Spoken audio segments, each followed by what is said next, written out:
Antes de começar, vou dar um pouco de contexto. Tenho 23 anos e moro numa área bem rural. É um lugar tão isolado que nem consigo ter internet em casa.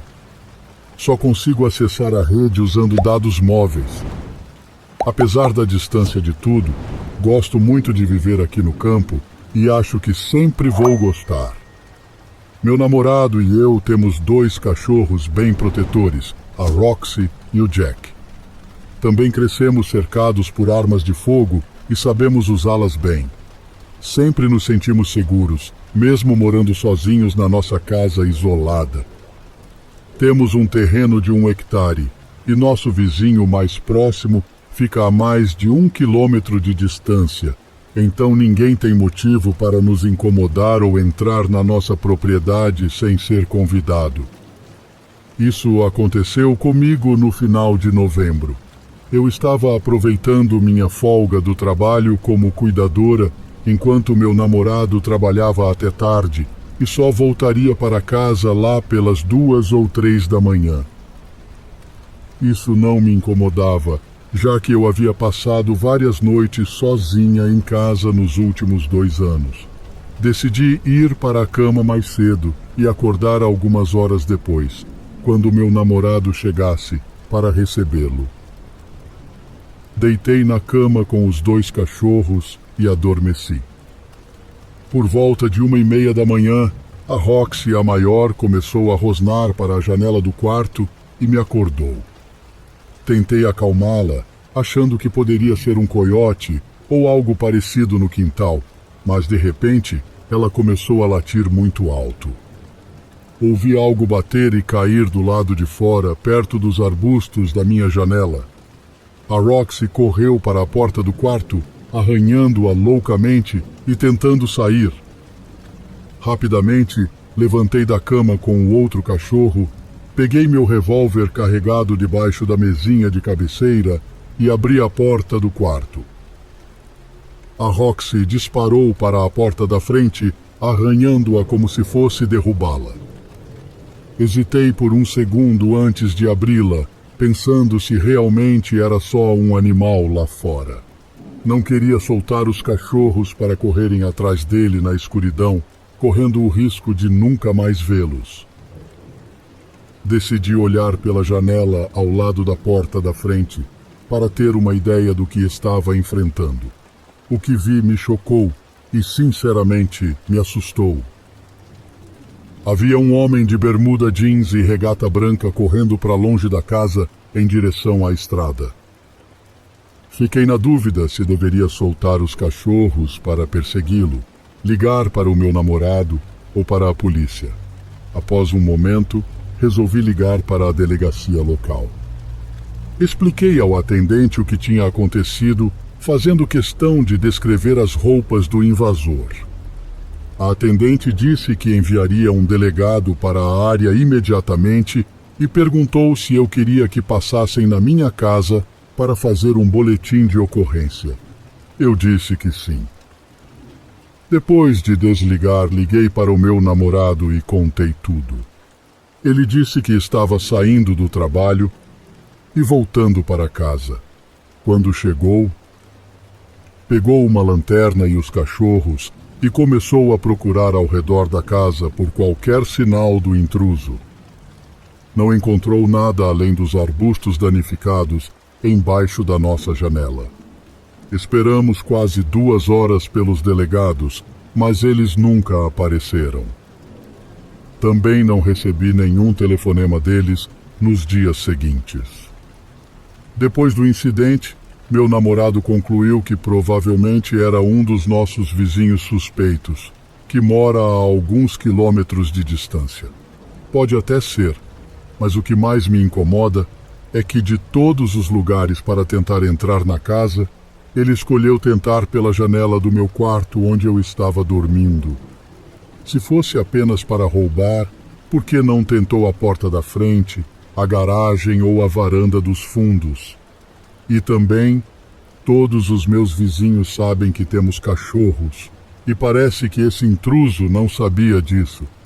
Talvez eu esteja sendo paranoica e tirando conclusões precipitadas, mas não acho que esse cara estava interessado em nos roubar. Ele poderia estar tramando algo muito mais sério.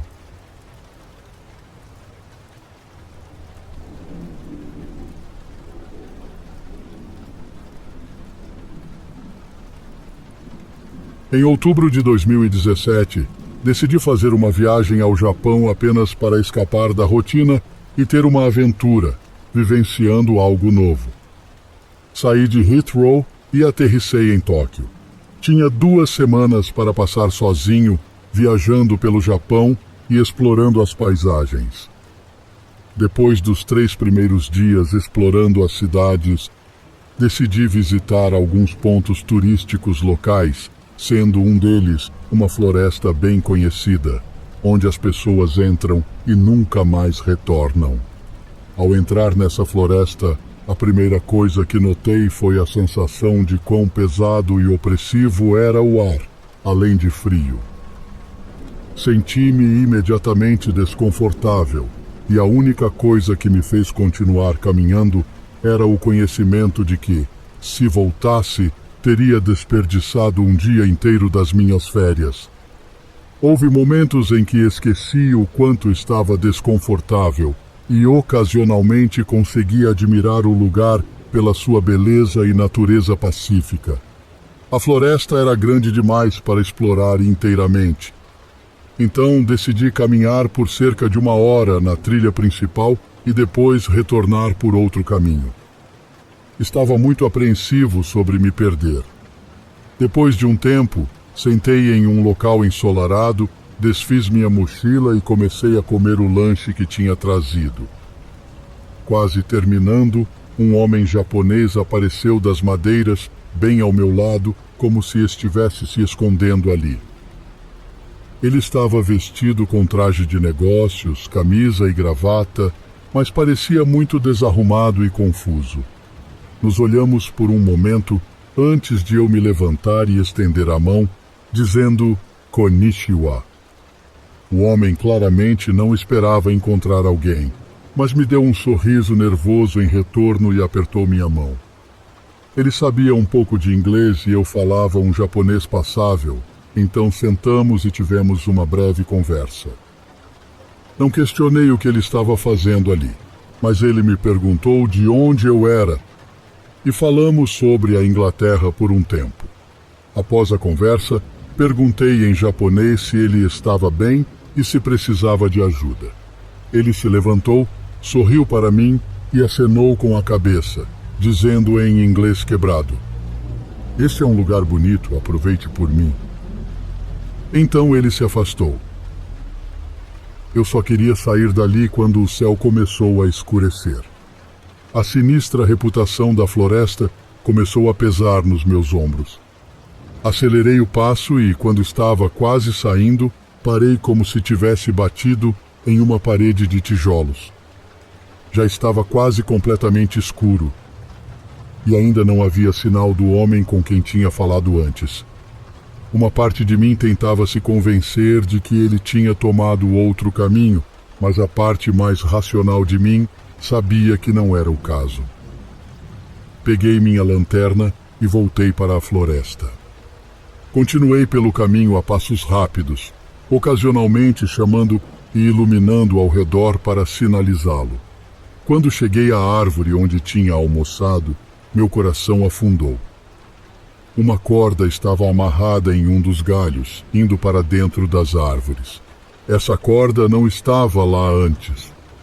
Engoli o nó na garganta e, cuidadosamente, coloquei meu dedo indicador e polegar na corda e segui por ela na floresta. Tinha um pressentimento do que ia encontrar, mas continuei mesmo assim, não por um sexto sentido ou curiosidade mórbida, mas porque queria ter certeza. Queria poder contar a alguém com certeza o que aconteceu. Segui a corda por alguns minutos, quando na escuridão à minha frente ouvi um choro abafado. Era tão fraco que não conseguia distinguir se era um animal ou um humano. Acenei minha lanterna ao redor e chamei cautelosamente Konnichiwa. Foi quando a corda começou a tremer violentamente. e um rugido ensurdecedor fez meus tímpanos vibrarem. Então ouvi um barulho, como se algo enorme estivesse se levantando. Contra o brilho da lanterna, vi 2 olhos pálidos refletindo de volta para mim. Então corri pela minha vida. Quando cheguei ao caminho novamente, não diminuí o passo. Saí daquela floresta como se todos os demônios do inferno estivessem atrás de mim. Quando escapei das árvores, corri para o meu carro e bati a porta. Sentei-me no banco do motorista, respirando pesadamente. Depois comecei a chorar, sem saber por quanto tempo. O tempo era irrelevante para mim. Senti-me obrigado a relatar o incidente para alguém. Então dirigi até a delegacia mais próxima e contei tudo sobre meu encontro e a conversa que tive com o homem e como tentei voltar para ajudá-lo. Nunca tive retorno da polícia. Desde que voltei para casa, tenho verificado o site para as últimas vítimas encontradas naquelas florestas. Mas, como nunca soube o nome dele, não sei se foi encontrado.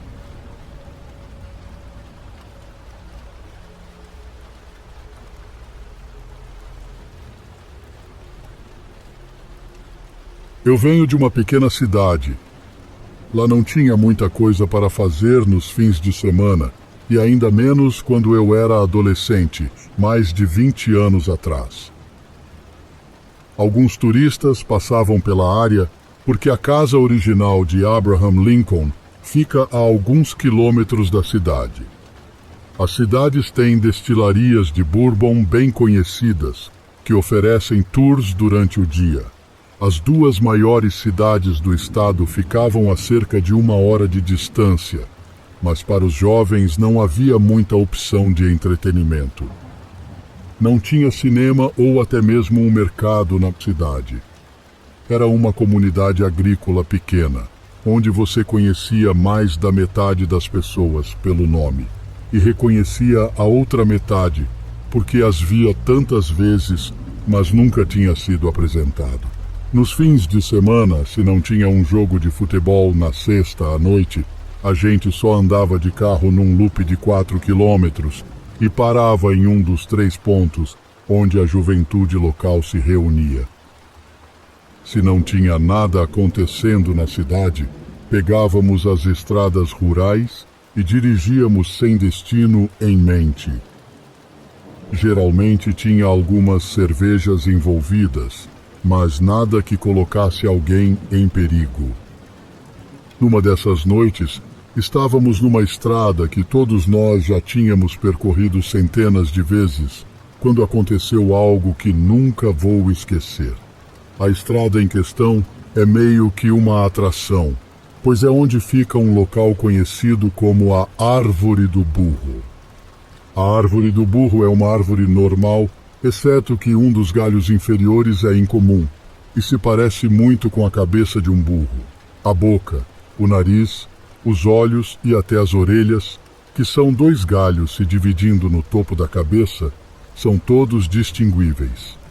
Ao passarmos pela Árvore do Burro, o ar mudou.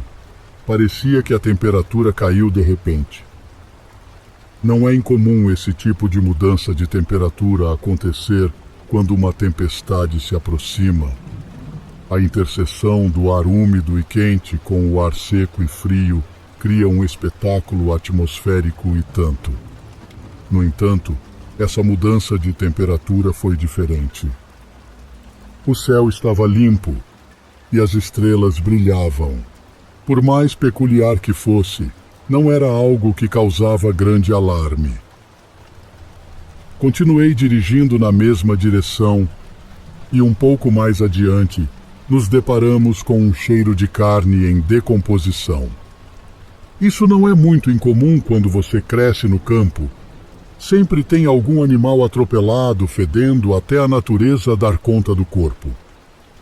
Também existe a possibilidade de que uma cabeça de gado tenha morrido nos últimos dias e o fazendeiro ainda não teve chance de se desfazer do corpo corretamente.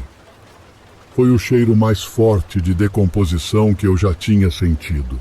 Era como se estivesse dentro do carro conosco. Acelerei o carro para tentar deixar aquele fedor pútrido para trás o mais rápido possível. Após avançar alguns metros, pensei ter notado algo no retrovisor.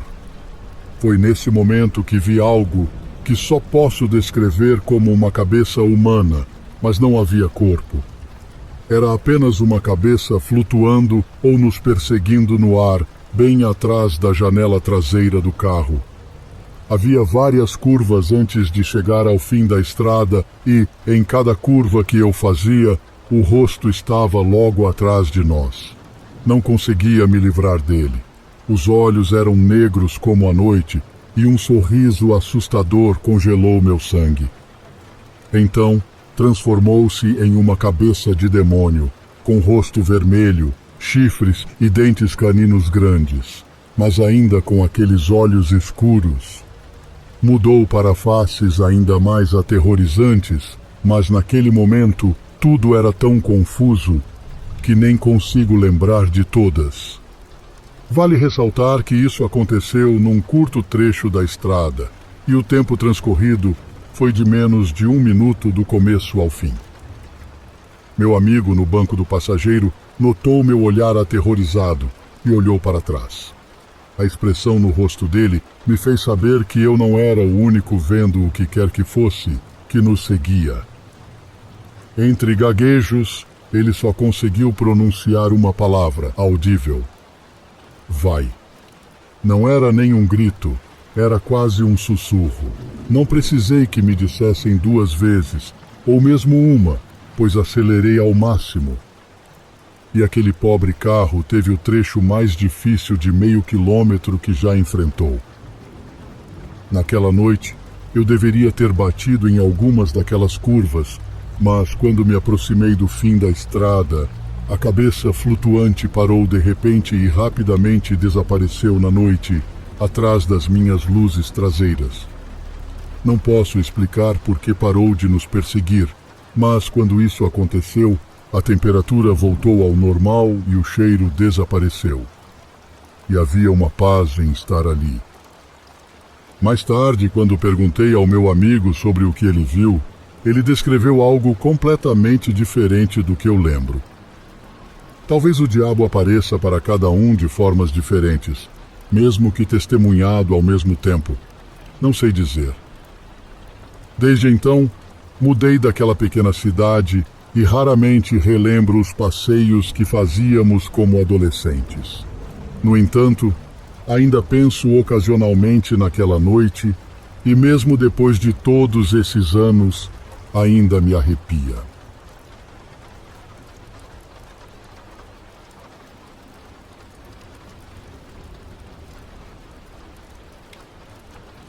Essa história não é minha. Foi contada por um amigo próximo em 2012.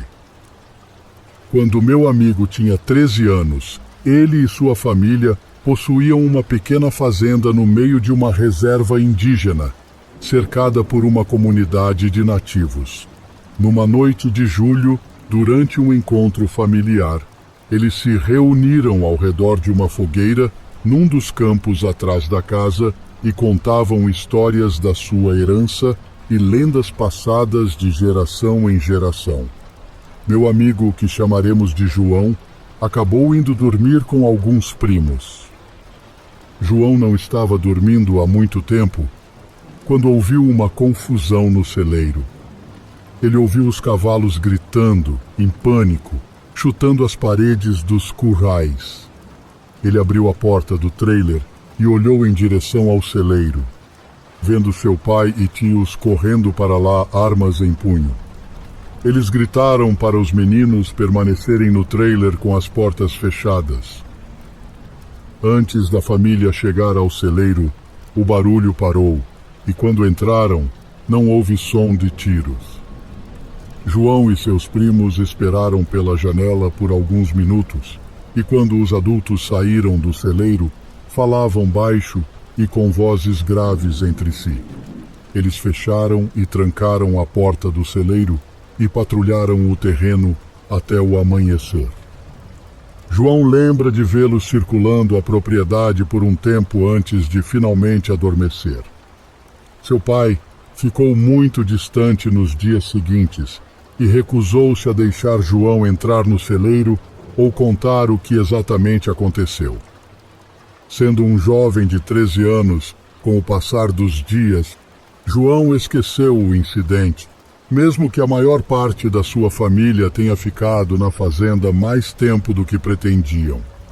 Na semana seguinte, depois que a família foi embora e o celeiro foi reaberto, notavelmente sem os cavalos, João começou a notar uma figura escura que ficava na beira da propriedade, bem onde as cercas terminavam, olhando silenciosamente para a fazenda. Uma vez, ele se aproximou o suficiente da figura com binóculos para perceber que usava trajes indígenas como os de um xamã ou curandeiro. Ele nunca teve vontade de se aproximar mais para ver melhor. Contou aos pais sobre isso, mas eles sempre o silenciavam imediatamente e diziam para ignorar completamente. Depois de um tempo, porém, tornou-se difícil ignorar, pois a figura começou a aparecer mais perto da casa, dentro da cerca, sempre olhando para a casa. João nunca a viu chegando ou indo embora, sempre apenas parada, imóvel. A família não falava sobre isso, mas João percebia que todos tinham aquilo em mente. Todos estavam nervosos, irritáveis e pareciam à beira do pânico. Seu pai se isolou da família após um curto período e quase nunca saía do quarto. Pouco tempo depois, João começou a ter pesadelos horríveis. Em cada um deles, era brutalmente despedaçado enquanto ainda estava vivo, incapaz de se defender. Uma vez ele acordou de um desses pesadelos, convencido de que a figura escura estava parada do lado de fora de sua janela, olhando para dentro. Seus irmãos também admitiram ter pesadelos, então foram ao quarto do pai para conversar com ele. João se lembrou do olhar de desesperança nos olhos de seu pai. Pela primeira vez, ele reconheceu a figura. Disse-lhes que a coisa queria que eles tivessem medo, mas se todos juntos a ignorassem, ela iria embora. Naquela noite, João acordou e viu que seus irmãos já estavam acordados, sentados na cama, encarando a porta do quarto. João ouviu um rosnado baixo vindo de trás da porta e então, lentamente, quase imperceptivelmente, a porta se abriu. Pela porta, vinda da escuridão, apareceu a ponta de um focinho, depois uma boca com fileiras de dentes afiados. Não estava perto do chão como um animal normal, mas bem mais alto, talvez na altura do ombro de um homem. João se enfiou debaixo das cobertas, tentando ignorar, mas seus irmãos continuavam olhando. Mais tarde, eles lhe contaram que uma fera semelhante a um lobo ou um coiote entrou no quarto sobre as patas traseiras, olhando para cada uma das camas. O irmão mais novo de João gritou e quando o fez, a coisa pareceu cair para trás, como se estivesse dobrando ao meio, mas de qualquer forma, pousou sobre as patas e correu porta afora.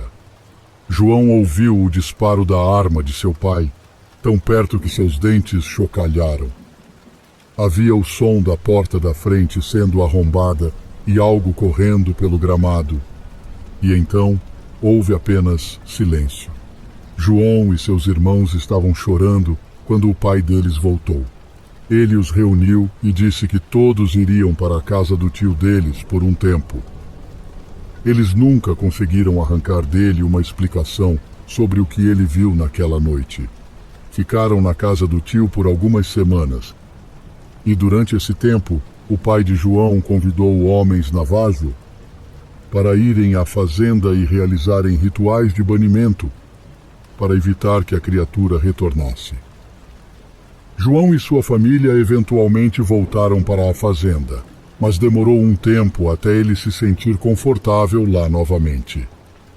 A criatura demoníaca nunca mais voltou. Seu pai finalmente o chamou para conversar e contou que o que eles e os tios tinham visto no celeiro e o que entrou na casa deles naquela noite era uma criatura conhecida como Skinwalker. Ele disse que os Skinwalkers faziam parte da cultura deles e, apesar de serem puramente maus, não havia necessidade de viver com medo se escolhessem viver como pessoas boas e não temessem a criatura, ela nunca mais voltaria.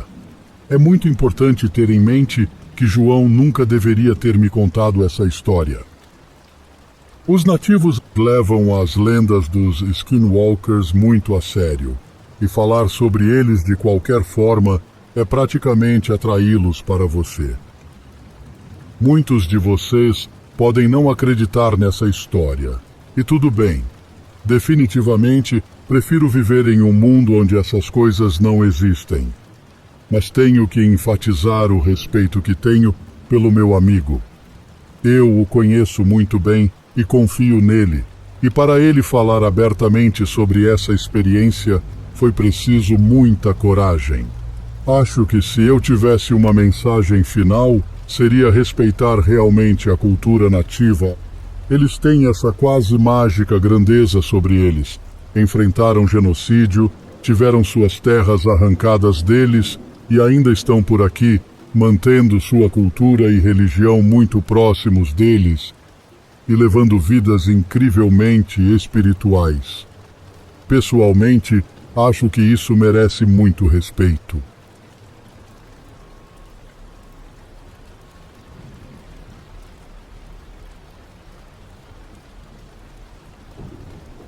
Minha irmã gêmea e eu alugamos uma pequena casa no final de uma rua sem saída.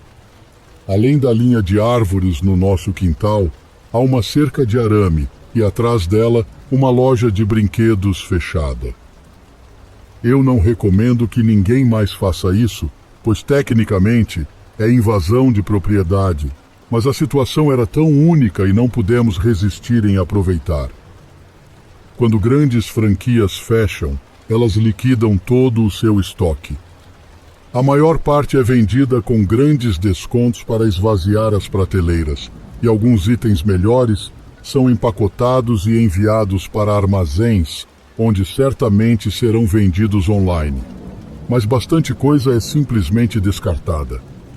Minha irmã e eu víamos os funcionários saindo pelos fundos e jogando carga após carga de mercadoria nos contêineres de lixo.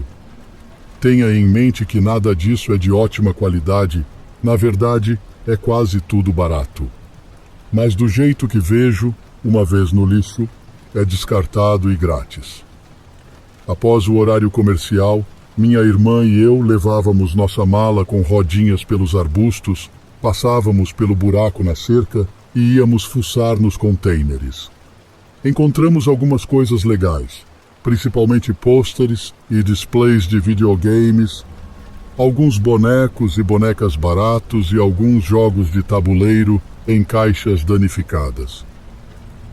Coletei tudo, colocamos nas malas e voltamos para casa. Agora, considerando que estamos na casa dos 20 anos, sabíamos que não deveríamos estar fazendo isso, mas não podíamos resistir a salvar todas essas coisas legais que iriam apodrecer no aterro de qualquer maneira. A maior parte guardamos e algumas coisas demos para amigos, mas não revendemos nada online. Depois de irmos fuçar nos contêineres umas 7 ou 8 vezes, eu já estava cansada. Sempre tinha lixo de verdade nos contêineres também, que tínhamos que mexer, incluindo comida velha. Uma vez uma mosca entrou voando na minha boca. Nem preciso dizer que eu estava pronta para desistir de tudo, mas minha irmã me pressionou a fazer mais uma vez. Normalmente, íamos ao anoitecer. Ficávamos por uns 20 minutos e depois íamos embora. Não gostávamos de ir depois de escurecer, porque aí precisaríamos de lanternas e isso chamaria muita atenção para nós. A última vez que fomos já era depois do anoitecer principalmente porque eu tinha enrolado, já que não queria realmente ir. Quando minha irmã e eu passamos pelo buraco na cerca, entreguei a ela uma daquelas mini lanternas de chaveiro e pedi para ela manter a mão enquanto olhava ao redor. Ela pulou no container de lixo e começou a cavar pelo entulho, que, pelo que me lembro, era principalmente prateleiras e alguns daqueles expositores plásticos para pôsteres. Eu andava casualmente de um lado para o outro, observando a área ao nosso redor e pegando as coisas que ela me passava, jogando em uma sacola. Para constar, nenhuma de nós tinha bebido. Não estávamos carregando armas e não estávamos agindo de forma barulhenta e chamativa. Mal estávamos conversando. Sim, estávamos invadindo. Mas isso por si só não é motivo suficiente para o que estava prestes a acontecer. Depois de uns 10 minutos, avisei minha irmã que era hora de ir. Ela estava fazendo muito barulho mexendo nas prateleiras e eu estava preocupada em ser pega. Estava fechando a sacola quando ouvi a cerca de arame chacoalhar, perto de onde estava o buraco. Agora, em retrospecto, isso pode não ter nada a ver com o que estava prestes a acontecer, mas uma parte de mim ainda acha que está relacionado. Não tinha uma lanterna, então não pude olhar naquela direção para investigar, mas eu tinha passado por aquela cerca vezes suficientes para saber como soava quando alguém passava por ela. E era exatamente esse o som. Comecei a bater na lateral do container, dizendo à minha irmã para se apressar. Ela tirou uma máscara rachada do Homem de Ferro e me entregou. Depois começou a sair do container. No momento em que os pés dela tocaram o pavimento, a tampa do container caiu com força, fechando-se bem em cima dos dedos dela. O som da tampa caindo tão forte foi como uma bomba explodindo. Eu pulei uns 30 centímetros no ar. Minha irmã gritou de dor e xingou. Em seguida ouvimos algo que soava como um grito de guerra vindo de trás do container. Um homem saiu de trás do container e balançou um daqueles cacetetes retráteis bem na direção da minha cabeça. Foi pura sorte que eu escolhi aquele momento para dar um passo para trás e desviar do golpe. O cacetete fez um barulho alto ao bater no container. O cara gritou como um louco e balançou de novo. Gritei para minha irmã correr. Nós abandonamos a mala e saímos correndo em direção à frente do prédio. O cara começou a correr atrás de nós. No início, ele estava bem atrás de nós, mas minha irmã e eu estávamos em boa forma física. Então, depois de alguns momentos, deixamos o cara para trás. Felizmente, naquela noite, ambos estávamos de tênis.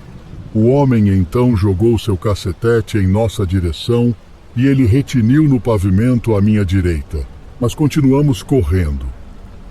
Uma vez na frente do prédio, começamos a correr em direção à rua e à faixa de pedestres. O cara virou a esquina e bateu em um daqueles postes de cimento que ficam normalmente na entrada para impedir que carros entrem direto pelas portas. Olhei por cima do ombro e o vi cair no chão.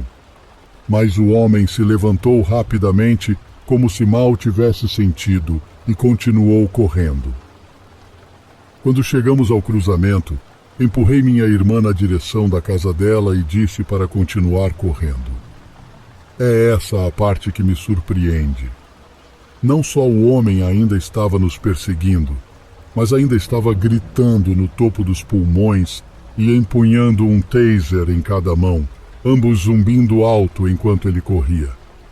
E eu esqueci de mencionar, esse homem não estava vestindo um uniforme de segurança, ele estava completamente fora de si. Gritei para alguém que estava parado no semáforo para chamar a polícia e então eu corri na direção oposta à que minha irmã foi. Felizmente, depois de atravessar a rua e correr por alguns becos, consegui despistá-lo, mas ainda podia ouvir ele gritando. Voltei cuidadosamente e o observei correndo entre os carros estacionados na rua, claramente furioso por ter me perdido. Aí, acredite se quiser, uma das mangas dele pegou fogo. Minha suposição é que um dos tasers fez contato e acendeu. Desviei por um posto de gasolina e segui para casa, enquanto ouvia as sirenes se aproximando ao longe.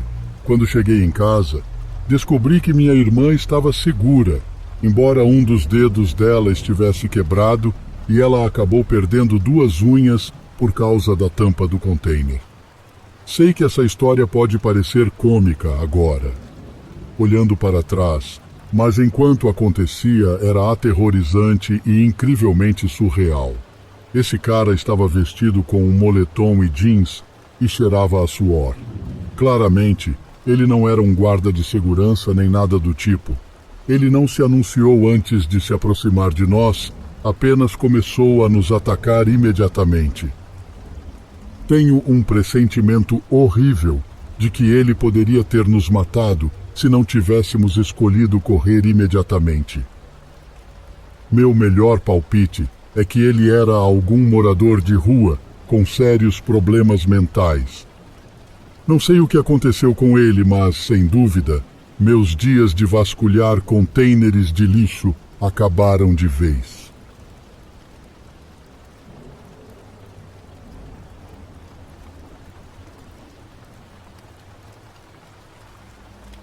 Quando eu tinha 12 anos, minha família morava numa casa isolada no meio da floresta. Lembro que era dezembro, pouco antes do Natal, e estávamos todos reunidos ao redor da árvore de Natal na sala, assistindo TV. Por volta das 10 horas, decidi ir dormir. Meu quarto ficava no térreo, enquanto os quartos de todos os outros estavam no andar de cima. Lembro que adormeci sem muita dificuldade, mas mais tarde naquela noite, acordei sem motivo aparente. Virei-me para encarar a janela ao lado da minha cama. O lado da casa onde minha janela estava ficava bem próximo às árvores. Para alguém olhar para dentro, teria que passar pelo mato e se abaixar sob alguns galhos. Foi por isso que eu não tinha cortinas. Achava que não havia necessidade. Quando acordei, uma sensação terrível de vulnerabilidade me invadiu. Algo que eu nunca havia experimentado antes. Ao lado daquela janela, senti como se estivesse sendo observado. Não havia luz no meu quarto, mas também nada iluminava do lado de fora da minha janela. Fiquei olhando para a janela por alguns momentos e então me sentei. Pensei, e era só um pensamento, que vi um movimento do lado de fora quando me sentei, mas não ouvi nada. Depois de mais um momento, deitei de novo e, apesar do desconforto, acabei adormecendo novamente. Não sei exatamente quanto tempo depois, acordei de novo, desta vez porque estava com muito frio. Tremendo, virei-me e saí da cama.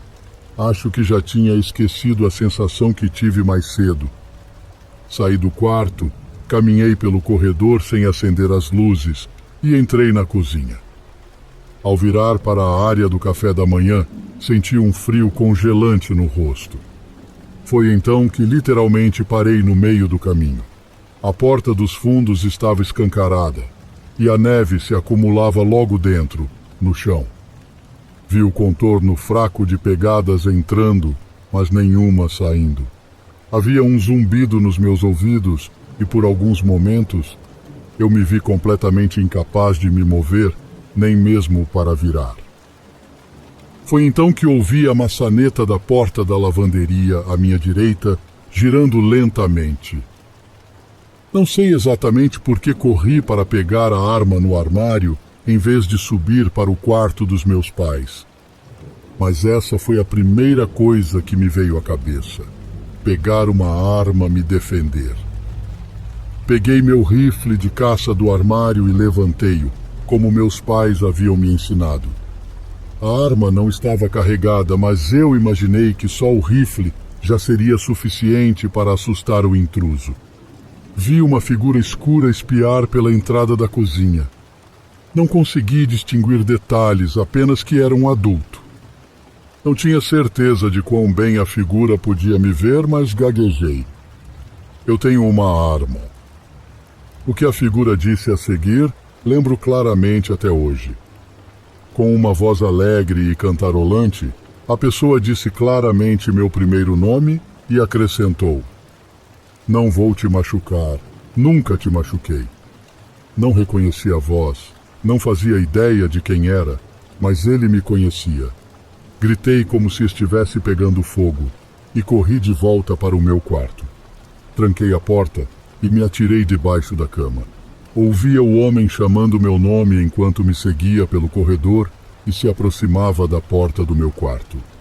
Foi quando ouvi meu pai gritar do topo da escada. Ouvi o intruso correr de volta pelo corredor e sair pela porta na noite nevada. Demorou um pouco até eu me acalmar o suficiente para ir desbloquear a porta para os meus pais. Por um tempo, meus pais fingiram não saber quem ele era. Mas alguns anos depois, quando eu era mais velha, meu pai admitiu que o homem era um ex-amigo dele e que havia se interessado especialmente por mim. Ele repetidamente pediu ao meu pai se poderia me levar para fazer compras ou tomar sorvete. Quando meu pai recusou, ele começou a me perseguir pela nossa própria propriedade. Eu nunca soube de nada disso. Meus pais chamaram a polícia e prestaram queixa, mas se o homem foi preso, nunca soube. De vez em quando pergunto aos meus pais sobre ele. E eles sempre dizem que acabou, para eu não me preocupar.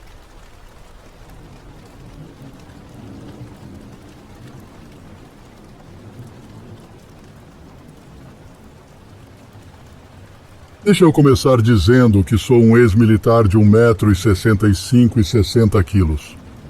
Pode ser que eu seja meio baixo, mas não me assusto fácil. Fui contratado por uma empresa de segurança para trabalhar no turno da madrugada. Tinha uma rotina específica: pontos para marcar, chaves para abrir portas e portões em horários determinados. Nada que eu não pudesse lidar. Já era meio insone e dirigir ajudava a limpar minha mente, então o trabalho era quase ideal. Depois de aprender uma nova rota por alguns dias, estava pronto para fazê-la sozinho. Essa rota específica me levava até a borda da cidade, onde os armazéns encontravam o campo. Não havia tráfego e poucos postes de luz, até o sinal de celular era meio fraco. Não entendi porquê, mas o cara que me treinou, que era meio índio, não gostava muito dessa rota. Logo entendi o porquê. Minha noite começou normal. Peguei as chaves na central, chequei o veículo e cumpri a maioria dos meus pontos no horário. Tinha meu celular de trabalho, meu comunicador no porta-copos do veículo e minha lanterna grande no cinto. Fui para a periferia da cidade para checar os próximos pontos. Saí da autoestrada e não notei nada de incomum, sem tráfego, sem pessoas. A área era pouco iluminada e silenciosa como sempre. Quando contornei o armazém até o portão lateral, onde ficava meu ponto de checagem, notei uma figura escura embaixo de um poste de luz a alguns metros de distância. Estranho, mas não era crime, então continuei em frente. A figura simplesmente desapareceu na névoa. Agora eu estava assustado, paralisado. Não queria sair do carro, mas também não queria perder o emprego. Me convenci a chegar o mais perto possível do portão, sem sair do carro, marcar o ponto rapidamente e sair dali. Tentei me convencer de que não tinha visto o que pensava e que a figura simplesmente tinha ido embora na escuridão. Mas, justo quando me aproximei do poste, meu carro desligou. Parecia que a bateria tinha acabado, sem luzes, sem dar partida, e logo depois o poste também apagou. De jeito nenhum eu sairia do carro. Tentei ligar para a central pelo celular da empresa, mas estava sem sinal. Em pânico, tentei ligar para um colega do meu celular pessoal. Só dava estática. Num impulso, bati no volante e o carro ligou. Acelerei até a autoestrada, quase esquecendo de ligar os faróis. Não voltei àquele ponto de checagem naquela noite. Quando meu chefe perguntou, contei o que aconteceu e ele simplesmente disse que ninguém tinha me contado. Aparentemente, todos sabiam que algo estranho acontecia naquele armazém e ninguém tinha me avisado, ou porque achavam que eram loucos individualmente, ou porque pensavam que eu não acreditaria. Pedi para ser transferido para outra rota, mas fui sutilmente negado. Antes de chegar na área na próxima vez, estava em patrulha e pedi ao meu supervisor para me encontrar no ponto de checagem, caso meu veículo falhasse novamente. Ele me informou que chegaria alguns minutos depois de mim. Um pouco aliviado, saí da rodovia. Era uma cena típica e tranquila, mas eu estava tenso, sentindo minha paranoia aumentar. Virei a esquina para o ponto de checagem e a estrada estava vazia. Dei uma olhada rápida ao redor e voltei para o veículo, mas assim que fechei a porta, vi uma mulher de vestido rosa parada no meio da rua. Um pouco assustado, fechei a porta e tentei observá-la melhor antes de ligar para a central.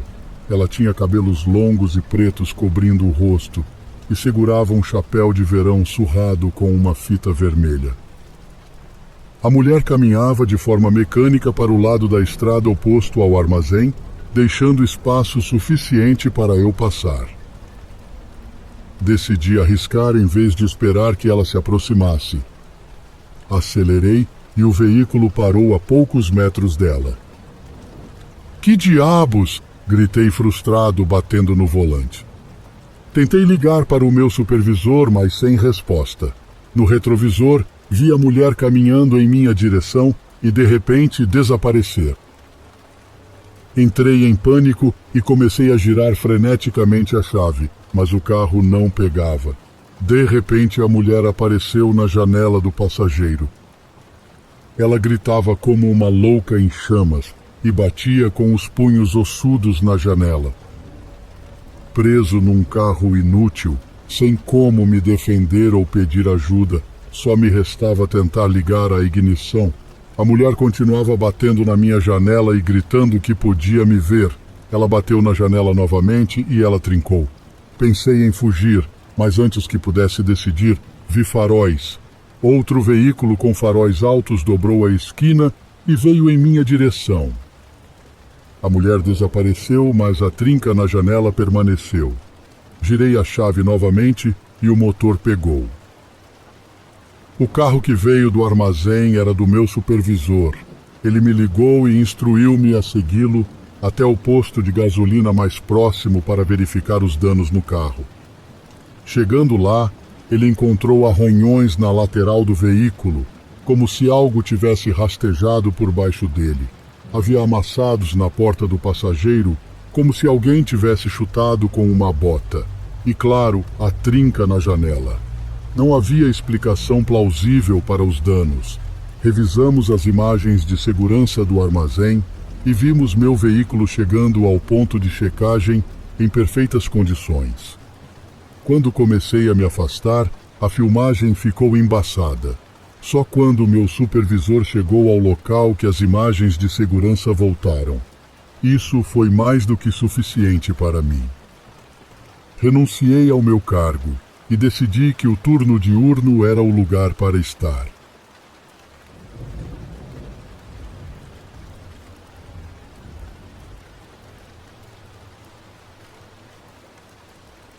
Minha cidade natal ganhou as manchetes nacionais em abril de 2017, quando o assassino do Facebook foi encontrado em um McDonald's local e perseguido até a região central, onde acabou tirando a própria vida. Essa história é sobre meu encontro próximo com esse homem. Sou uma mulher de 25 anos. Tudo começou no domingo, 17 de abril. Era um dia normal. Acordei por volta das 3h30, pois trabalhava no turno da noite, em uma lanchonete local, e não entraria até cerca das 5 da tarde. O trabalho seguiu normal até meu chefe receber uma mensagem do seu colega de quarto, dizendo que um cara tinha atirado em um idoso e filmado no Facebook ao vivo. Como estávamos lá a noite toda, ainda não tínhamos ouvido falar disso. E havia relatos de que ele tinha sido visto na nossa cidade, numa loja perto do restaurante. Embora esses relatos não fossem confirmados, e a polícia dissesse que não havia motivo para acreditar que ele realmente estivesse aqui. Meu chefe descartou como frenesi das redes sociais e desinformação, mas fez questão de verificar se as portas do saguão estavam realmente fechadas e trancadas. O resto da noite foi como qualquer outra noite de domingo. Acordei novamente por volta das 3h30 e fui para as redes sociais tentar ver se tinham encontrado o assassino do Facebook. Para meu desapontamento, ele ainda estava solto, mas felizmente havia relatos de que tinha sido visto bem longe de onde eu morava. Aliviada, decidi que andaria para casa naquela noite. Meu turno passou devagar, mas tranquilamente.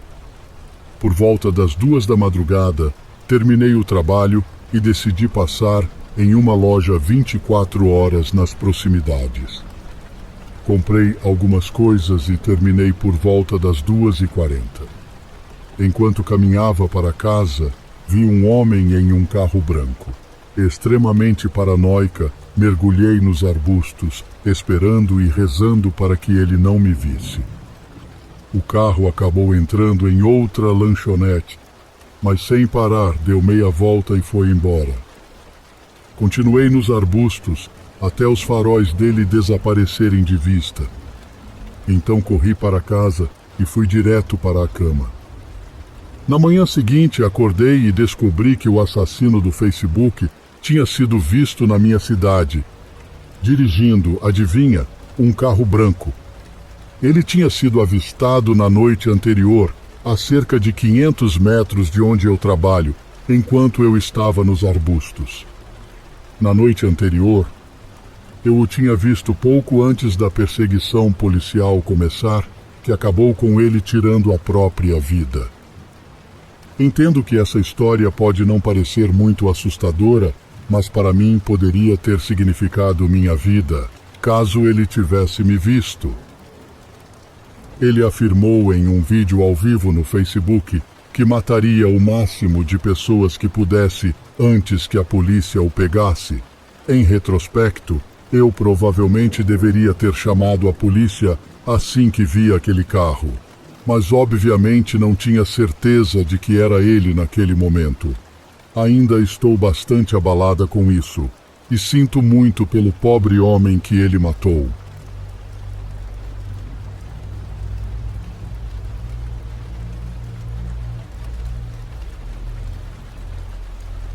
Tenho um colega de trabalho, o Paulo, que serviu na Marinha nos anos 1970 a bordo do USS Shreveport. Um dia, conversando sobre os perigos do mar, ele me contou que às vezes o clima é o menor dos seus problemas. Paulo explicou que enquanto estava naquele navio de transporte, a tripulação recebia pagamento em dinheiro a cada 2 semanas, o que achei estranho, já que não tinham onde gastar e a comida era fornecida. Ele disse que os marinheiros geralmente usavam o dinheiro em jogatinas, e jogar cartas era o passatempo favorito. Havia alguns indivíduos a bordo que atuavam como agiotas, emprestando dinheiro com juros altos na semana sem pagamento. Paulo trabalhava como cozinheiro no refeitório e conhecia outro homem de sua divisão, que chamaremos de Jack. Jack estava sempre devendo aos agiotas. Vale lembrar que não havia lugar no navio onde os agiotas não pudessem encontrar você, e não era como se pudesse pedir ajuda aos oficiais. Jack se endividou tanto que não conseguiria pagar o que devia. Uma vez em terra, as dívidas eram anuladas, mas os homens a quem devia não estavam dispostos a perdoar a dívida. Todos os dias, a tripulação se alinhava para a chamada. Uma manhã, Jack não estava em seu lugar e nunca mais estaria. O navio foi todo revistado, mas nenhum vestígio dele foi encontrado. Paulo suspeita que Jack tenha tido um fim terrível e sido jogado ao mar. Não há lugar melhor para se livrar de um corpo do que do lado de um navio da Marinha à noite. Foi realizada uma investigação, a tripulação interrogada, mas nunca se encontrou prova de crime. Concluiu-se que, de alguma forma, ele acabou no mar, e o caso foi considerado um acidente. O problema com essa teoria é que em todo navio, independentemente do clima ou horário, há um vigia no popa observando tudo, atento a alguém que cai ao mar e pedindo socorro. Esse vigilante é a única chance de resgate para a pobre alma na água. Se ele falhar em te ver, você está praticamente morto. É totalmente possível que o vigia não tenha visto Jack lutando nas ondas, mas o cenário mais provável é que ele já estivesse amarrado, inconsciente ou morto, antes mesmo de tocar a água. Faz pensar quantos corpos incontáveis foram jogados ao mar, engolidos pelo oceano e esquecidos pela história.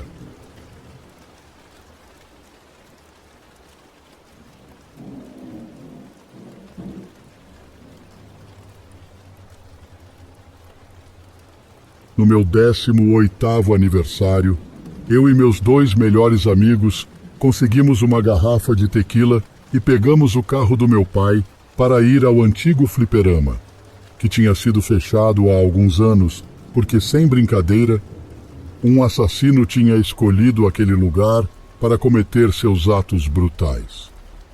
A polícia selou o lugar e ele nunca foi reaberto ao público. No entanto, do outro lado do prédio havia uma pista de skate e um dos meus amigos sabia como entrar por lá. Nosso plano era beber e andar de skate antes de irmos para o fliperama. Sabíamos que não poderíamos jogar porque a energia estava cortada, mas achamos que seria legal olhar em volta em busca de prêmios antigos e souvenirs. Estacionamos o carro perto do lago e entramos pela porta lateral.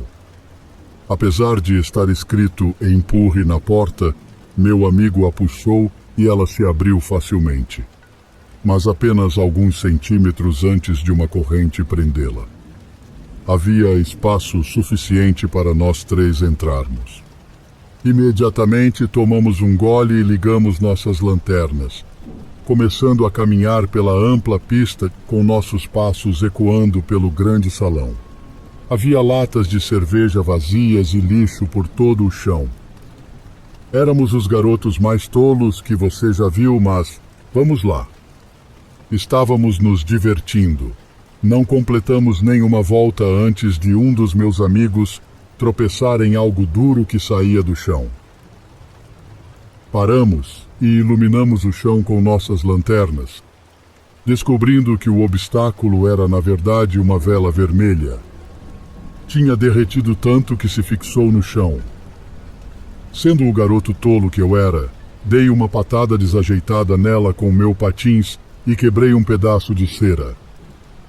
Ia continuar patinando, alheio à possibilidade de tropeçar em outra coisa, quando meu amigo iluminou o chão e descobriu um círculo pintado no chão.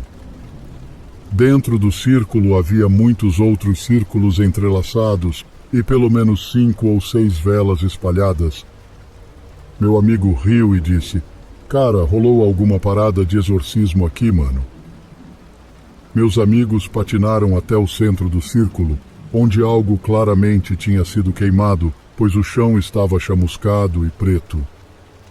Eu continuava rindo, Mas meus amigos estavam mais curiosos do que divertidos e continuaram examinando o círculo. Uma amiga levantou a lanterna para o teto, bem acima do círculo, e olhou para as vigas acima. Ela então perguntou: "Vocês estão vendo alguma coisa?" Meu outro amigo e eu olhamos para cima. Vimos algumas correntes penduradas e algo grande e volumoso estava suspenso logo atrás delas. Eu pulei e bati em uma das correntes, o que foi incrivelmente estúpido, porque eu caí de costas no chão quando desci.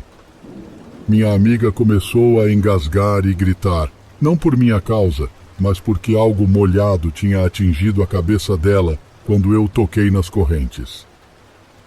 Meu outro amigo iluminou ela com a lanterna e descobrimos algo escuro e vermelho escorrendo pelo rosto dela, entre os olhos e descendo pelo nariz. Todos nós entramos em pânico e saímos correndo. Nem nos preocupamos em tirar os patins. Saímos rolando de forma desajeitada de volta para o carro e minha amiga dirigiu para fora da propriedade ainda com os patins. Ela insistiu que alguém tinha nos seguido pela propriedade e que ela ouviu passos pesados nos perseguindo. Eu não me lembro de ouvir nada, mas estava meio bêbado naquele momento. Esqueci de mencionar que, antes de irmos para lá, eu tinha tomado algumas cervejas, e sendo um adolescente, eu era bem fraco para a bebida. Incrivelmente, chegamos em casa sãos e salvos naquela noite, sem bater o carro. No total, ficamos no lugar menos de 20 minutos.